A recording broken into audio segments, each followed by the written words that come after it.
Good morning, children.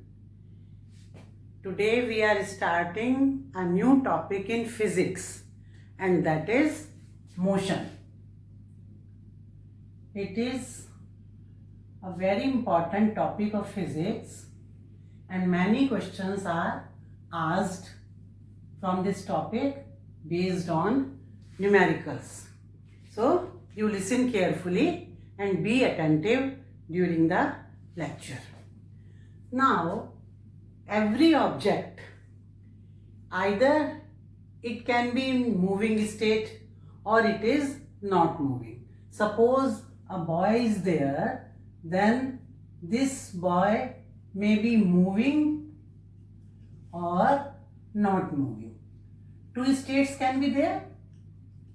If it is moving, we say the boy is in motion. If it is not moving, we say the boy is at rest. So, there can be two states of an object.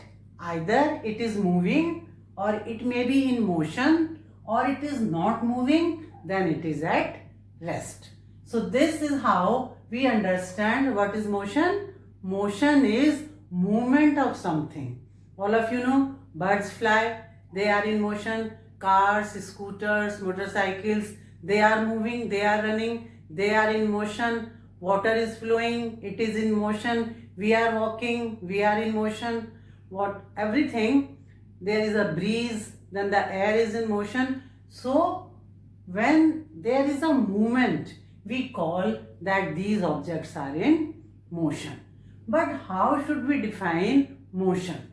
Motion is change of position of an object with respect to time.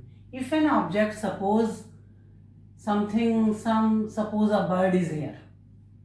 Bird is here, and after 5 minutes, this bird is now here. So, this bird has changed its position in 5 minutes from here to here.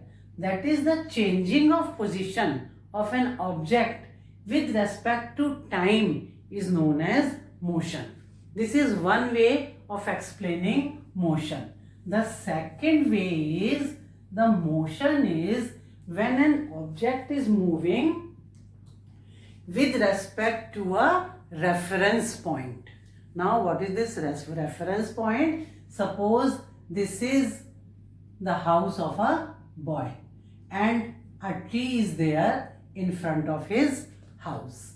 He is going to his school, which is 2 kilometers away from his house.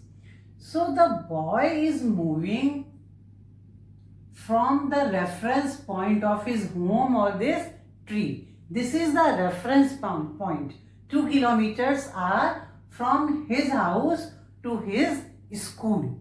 So this is the reference point. From here the boy is moving to the school. So from where we should measure these 2 kilometers? These 2 kilometers is from house, that is the reference point, to the school. This reference point, this is known as reference point, or it is also known as origin, O. This is also known as origin or O, and this is known as reference point. So what is motion? Motion is with respect to time, change of position with respect to time, and change in position with respect to a reference point or a origin, which is stationary. This reference point is stationary and the object is moving towards the other stationary point or anywhere. So this is how we describe motion. Now the second thing, the motion is dependent upon the observer. Whether a thing is moving or not, it depends upon the observer who is looking at that object. What does it mean? Suppose two boys, they are sitting in a train. Suppose this is a train A and B. These are two boys, they are sitting in this train and train is moving.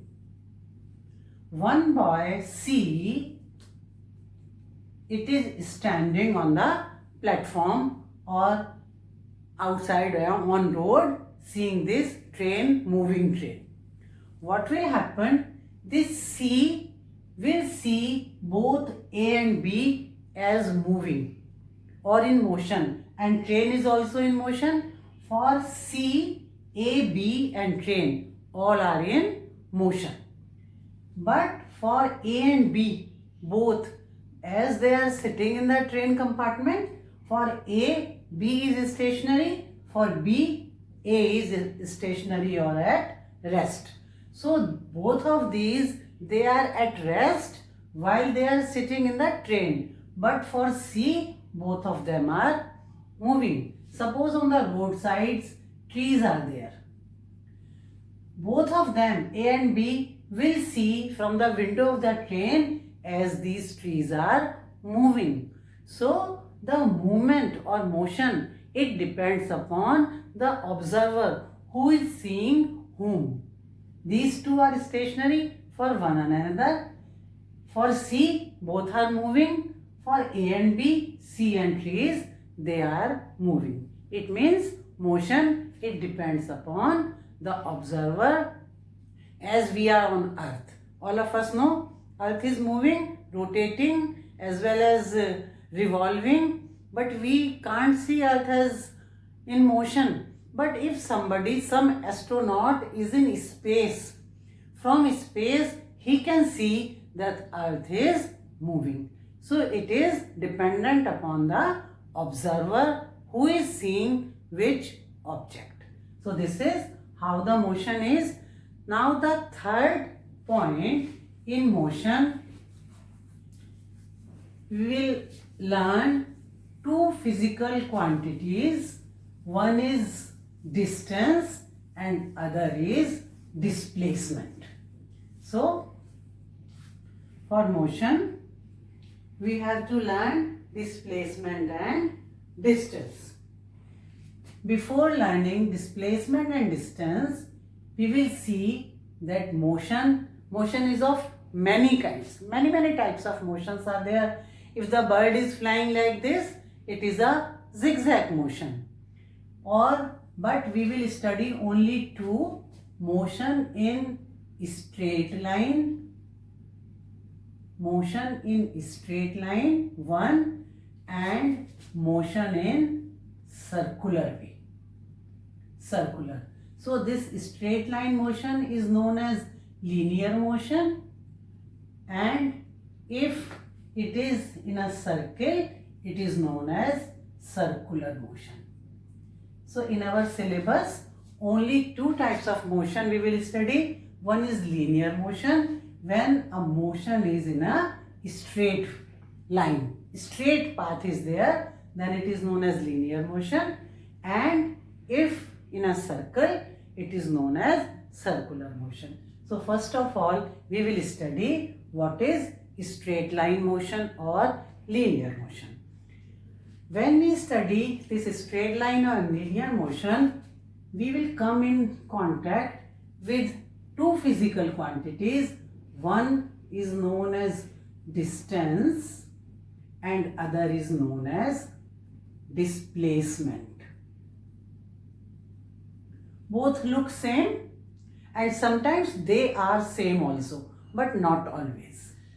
Now we will write their SI unit. It is meter, and the other units are kilometers and centimeters. Likewise, displacement also has the same unit: meters, kilometers, centimeters and other units. But the SI unit of distance and displacement is meter. We measure distance or displacement in meters and SI unit. To understand distance and displacement, we will do a simple experiment. Suppose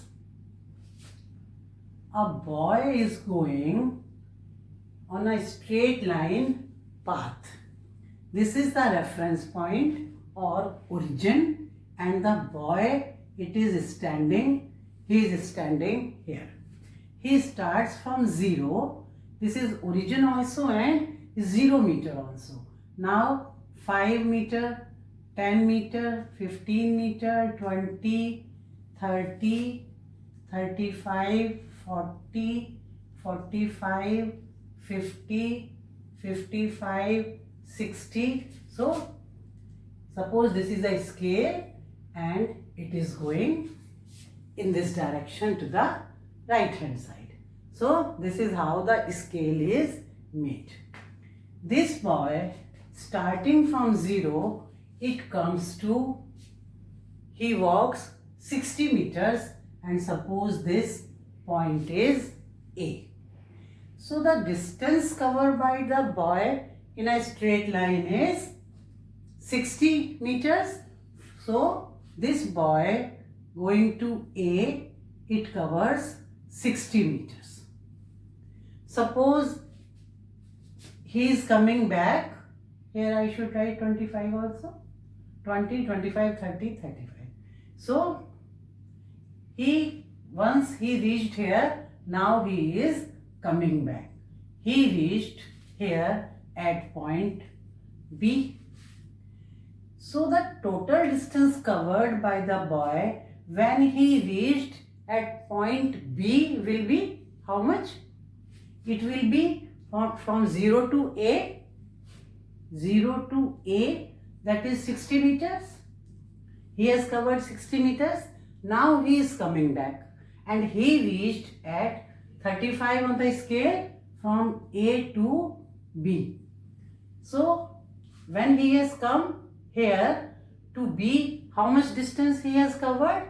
60 minus 35, that is he has covered 60 plus not A to B, 0 to A and A to B, 60 plus 25, that is 85 meters. Is it clear to all of you? The boy is started from here, from 0, he has come to A. So how much distance is covered by the boy? 60 meters. Now he is going back and now he has come to point B. On the scale it is written 35, but the distance covered from 60 to 35 is 25. 60 minus 35. So the total distance covered by the boy from 0 to A and A to B is 60 plus 25 is 85. Is it clear? Now the boy again moves and he comes at point C.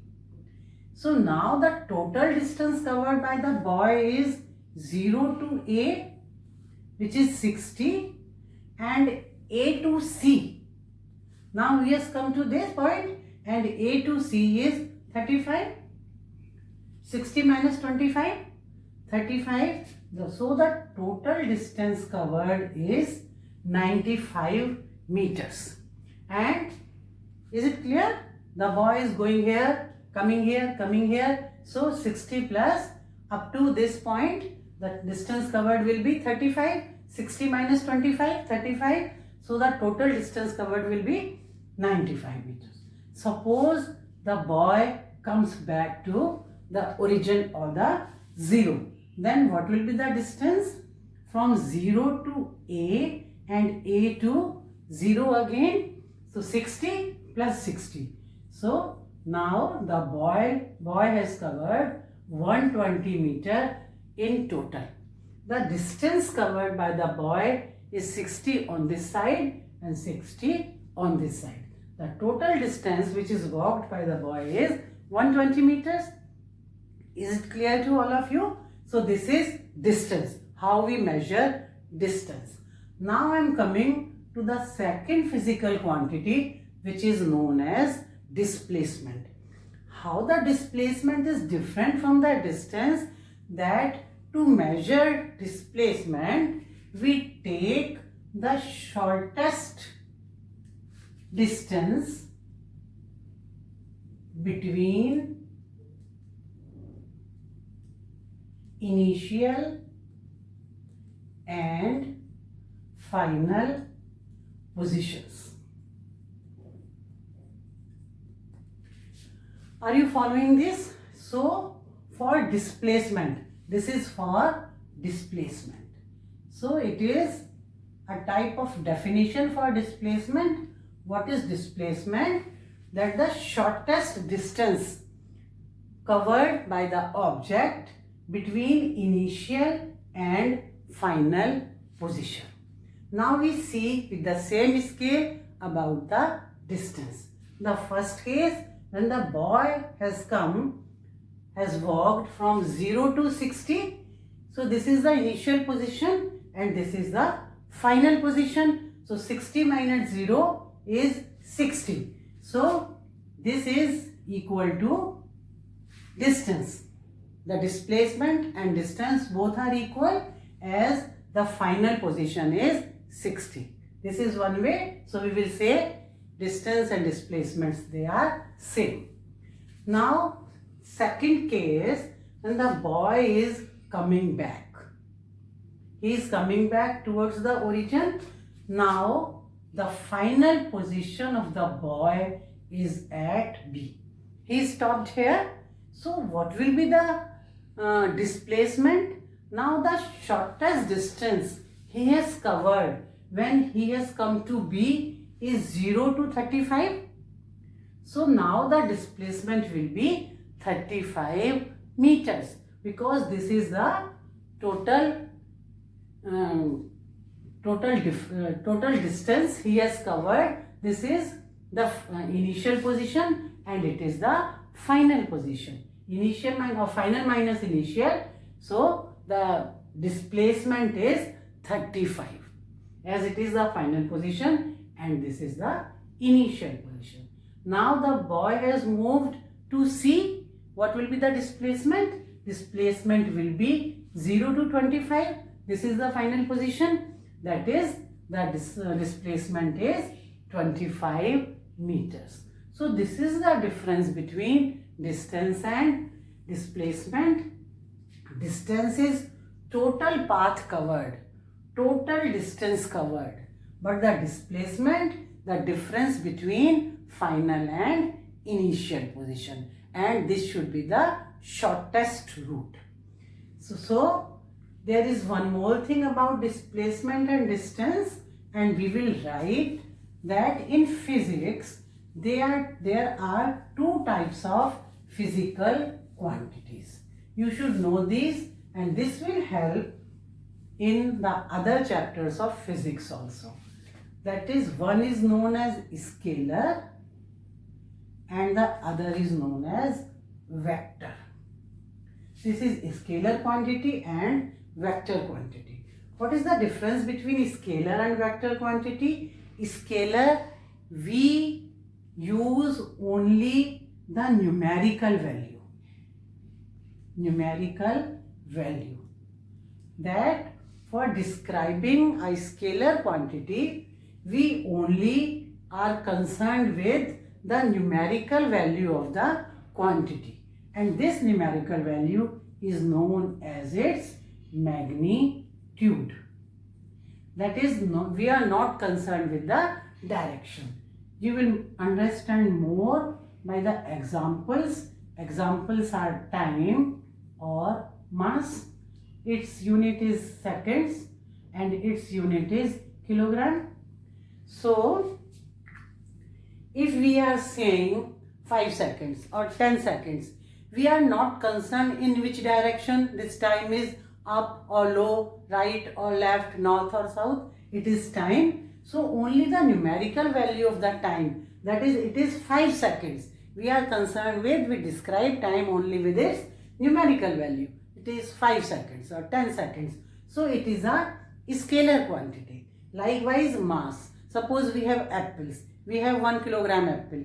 Then we will not say in which direction this 1 kilogram is, whether it is north, south, right, left. No. It is 1 kilogram and this is the numerical value or magnitude of these apples, and we say that this is the mass of the apples. So this is scalar quantity.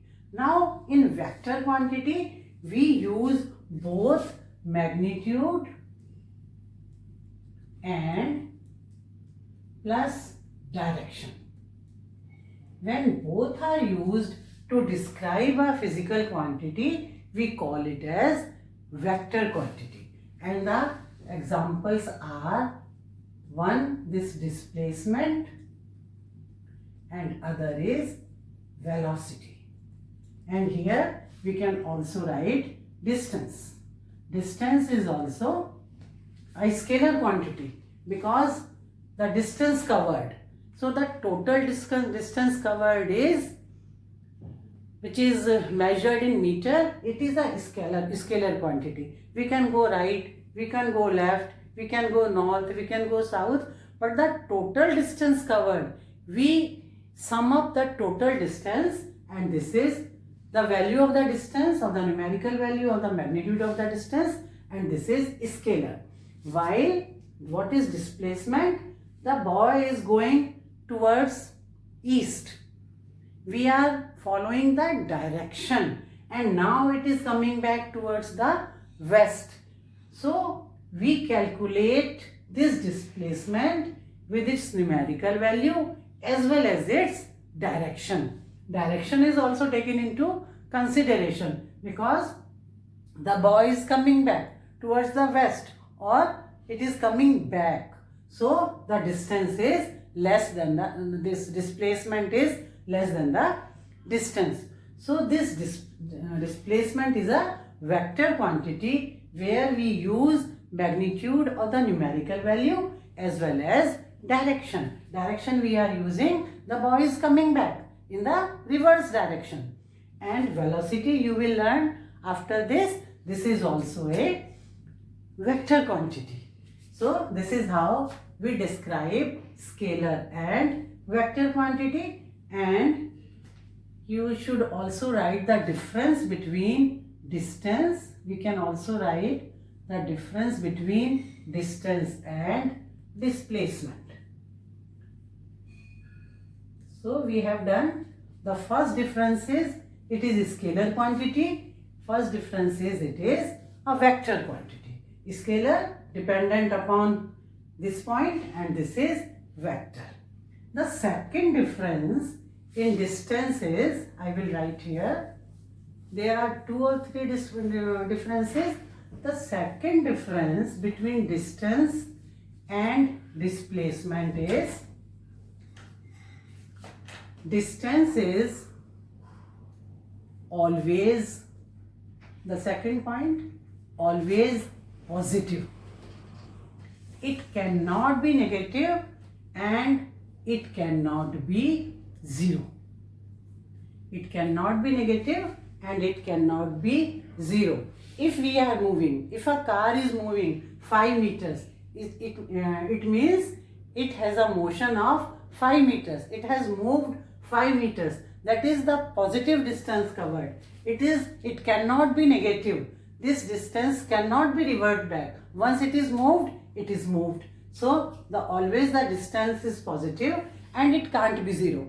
Once a body changes its position, changes its place, it is moved. So distance is always positive. It cannot be negative and it cannot be zero.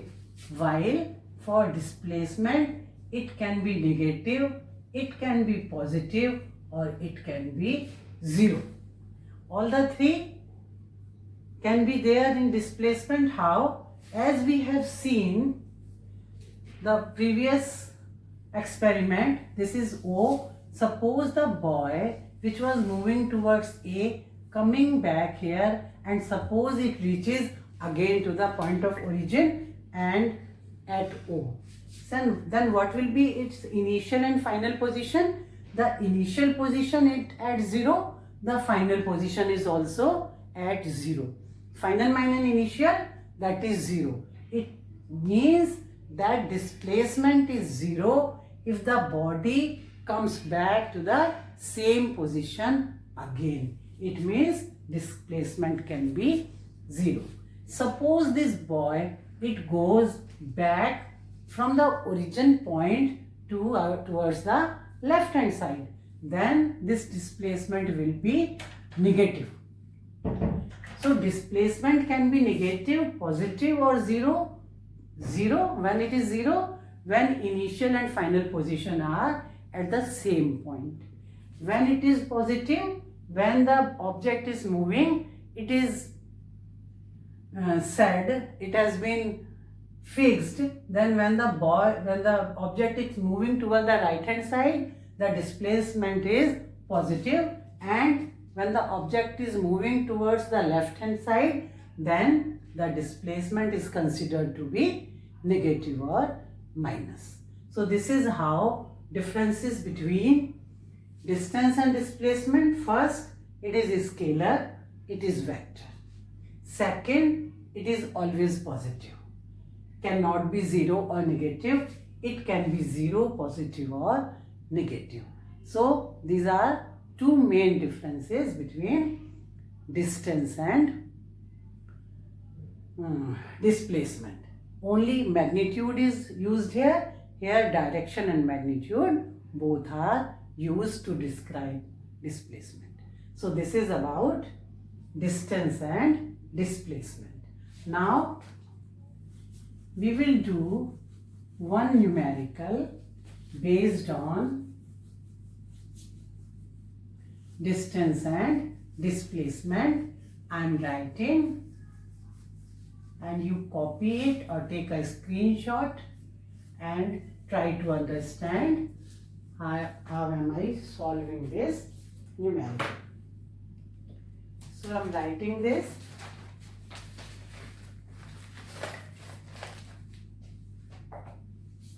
This is numerical question.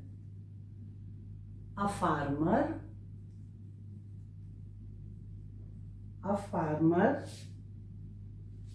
moves along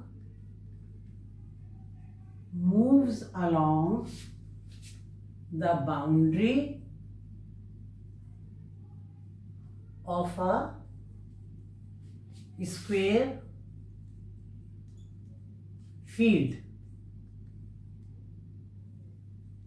A farmer moves along the boundary of a square field of side 10 meters in 40 seconds.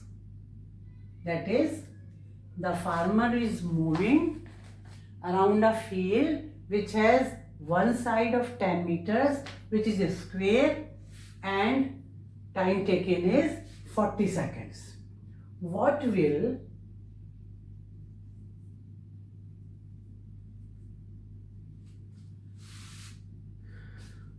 be the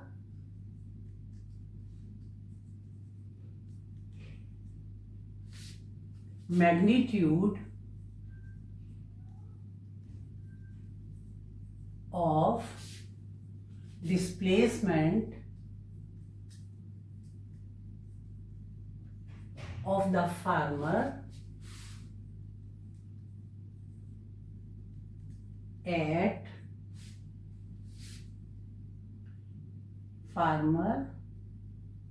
the end of 2 minutes 20 seconds from his initial position.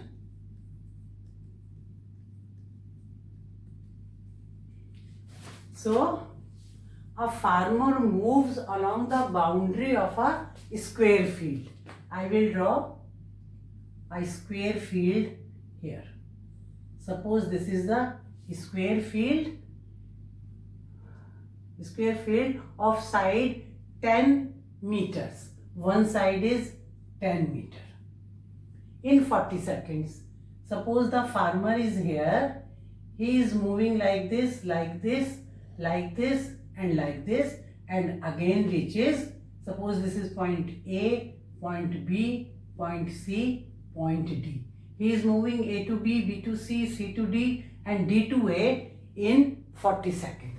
That is, one round of this square field is being taken in 40 seconds. What will be the magnitude of displacement of the farmer at the end of 2 minutes 20 seconds. We convert this 2 minutes 20 seconds. 120 plus 20 is equal to 140 seconds. So he is asking what will be the magnitude of displacement of the farmer at the end of 140 seconds from his initial position. The initial position is A, and in 40 seconds he do one round of the field. So in 140 seconds, how much round will he do? In 40 seconds, we will do by unitary method. In 40 seconds, round of the field is one round is taken in 40 seconds. So in 140 seconds, round of the field will be 1 by 40 into 140.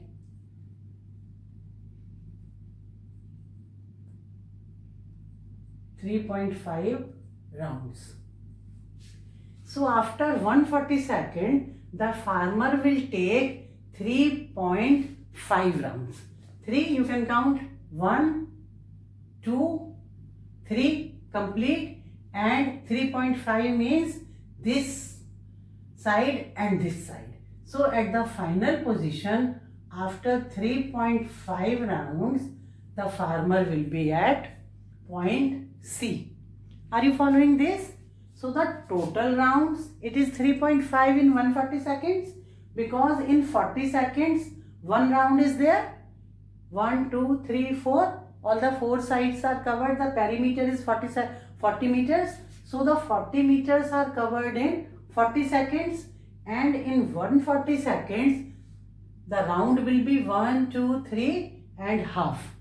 1 upon 40 into 140. So the total rounds will be 3.5 round. So 3 are completed here, half, 1 and 2. So at final position, after 140 seconds, the farmer will be at C.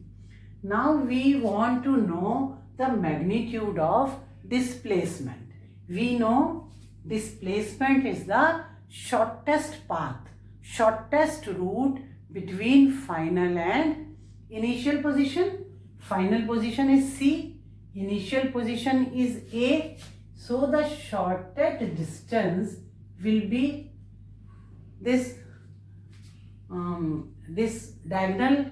So this is hypotenuse is the shortest distance between.